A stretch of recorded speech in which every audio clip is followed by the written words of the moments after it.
So this is John Davis. This is Good to meet you. John Davis is on a city break, but loses no time in explaining his mission to National Zoological Park Director Dennis Kelly. So I'm trying to see some of the wilder parts of the eastern United States and learn about the issues, the threats to those wild places, the opportunities to better connect them one to another, and get a sense of how we might actually, to some degree at least, stitch back together the wildlife habitats of eastern North America. The zoo was laid out back in the 1880s. In a stroll through the zoo, Davis says the caged animals remind him why it's important to protect wild places at home.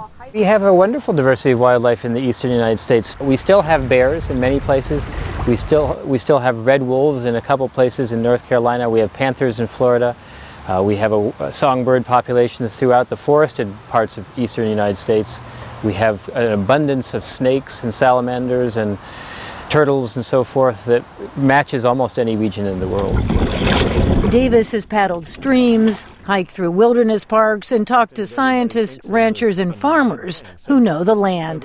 He's seen firsthand that urban sprawl is gobbling up habitat and threatening the survival of important predators.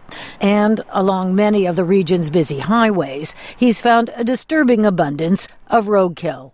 We need to slow down in some cases and let the animals cross, especially at night. A lot of the roadkill happens at night. But also, we need to start putting in structures underneath roads and over roads so that animals can safely cross. Davis would also like to see government incentives to encourage ranchers, farmers, and private landholders to keep their land wild. The animals are following rivers already. These ideas get a welcome hearing at the National Parks Conservation Association, an advocacy group for the nation's wild animals and places.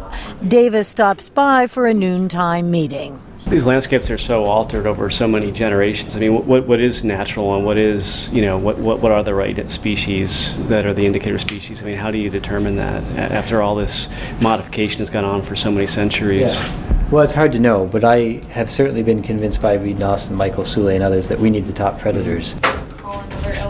Later in the day, Davis gets back on his bike.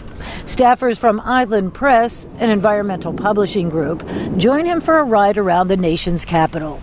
Assistant editor Courtney Licks acknowledges that it will take political will to put a wild way in place. But she has no doubt that one committed person can change the world. We all have to find those issues that we care very much about and speak out about them. And when you have the kind of passion that John does, it's going to resonate with other people. John Davis continues his trek north with the hope that his campaign to save native species and healthy habitats takes root. By November, he'll reach the tip of Quebec's Gaspé Peninsula, and he hopes the connections he'll have made along the 7,000-kilometer trek will be enough to put his dream of a wildway on the map. Roseanne Skirbel, VOA News, Washington.